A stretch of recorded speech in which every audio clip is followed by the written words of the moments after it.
Mr. Speaker, I just like to recognize my colleague from Florida because, she's just not on the House floor fighting for freedom for the Cuban people, who she obviously has a ancestral relation with.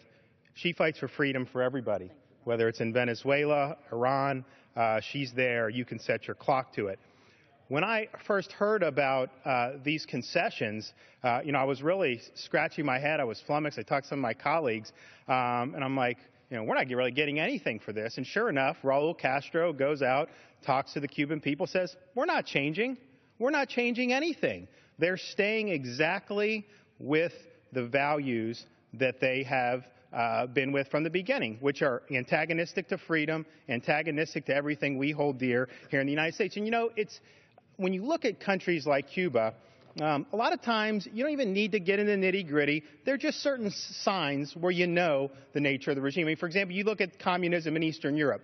You don't have to look at the daily life, any of that. You just look at the fact that there was a Berlin Wall that kept people in like caged animals. If you look at the difference between North and South Korea, all you have to do is look at that satellite photo at night where South Korea is lit up like a Christmas tree and North Korea is a land of darkness and despair.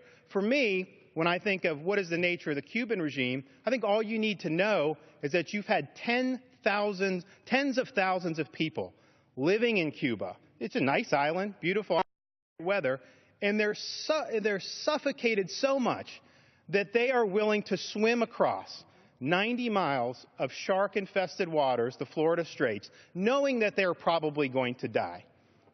That's all you need to know. This is a Stalinist regime, and it is, as my colleague from Alabama mentioned, the Cuban Missile Crisis. It wasn't even just that there were nuclear missiles in Cuba pointed at the United States.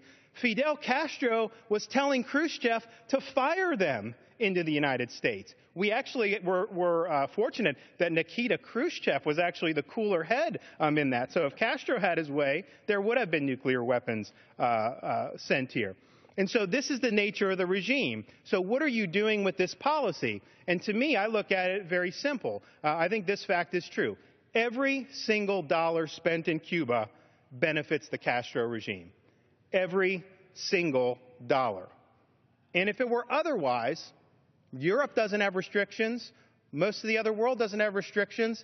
Have the Cuban people benefited from that? Has their standard of living gone up? No, this all goes to benefit the government. And to me, this is the worst possible time to throw the Castro regime a lifeline. If you look at what's happening in Caracas, if you look at what's happening in Moscow, these regimes are buckling because of the decline in the price of oil. So this is a moment of profound weakness for the Castro regime. And giving them these concessions is exactly what the Castro regime wants. And I'm scratching my head trying to figure out, what do we get in return for this? The Americans who had property seized when Castro took power, are any of them getting their property back? No.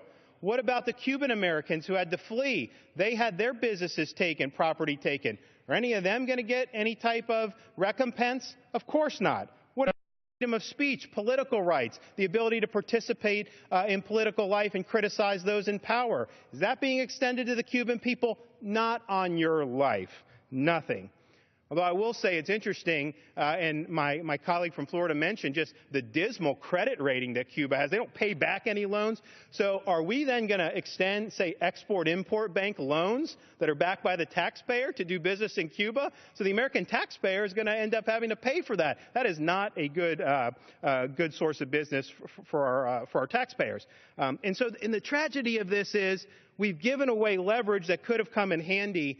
I mean, look, these Castro brothers, they're on their last legs. When they finally leave the scene, we want to use the leverage we have to leverage a democratic transition.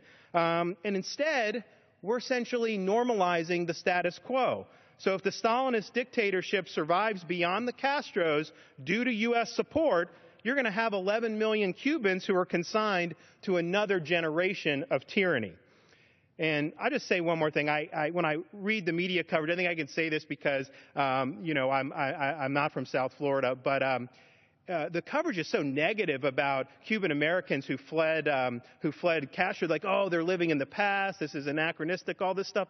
And for me, The people that I want to talk to know the true nature of the regime are the people who suffered under the regime, the people who were forced to flee, who had family members killed, had family members in prison. That, to me, is the number one source of information that I would look to. And so the media frames it as if somehow the American policy is anachronistic. I think it's the Castro regime based on Stalinist principles that's anachronistic. And yet it continues to lumber on, and the tragedy of this is that we're giving them a critical lifeline so that they can continue governing their country political prison.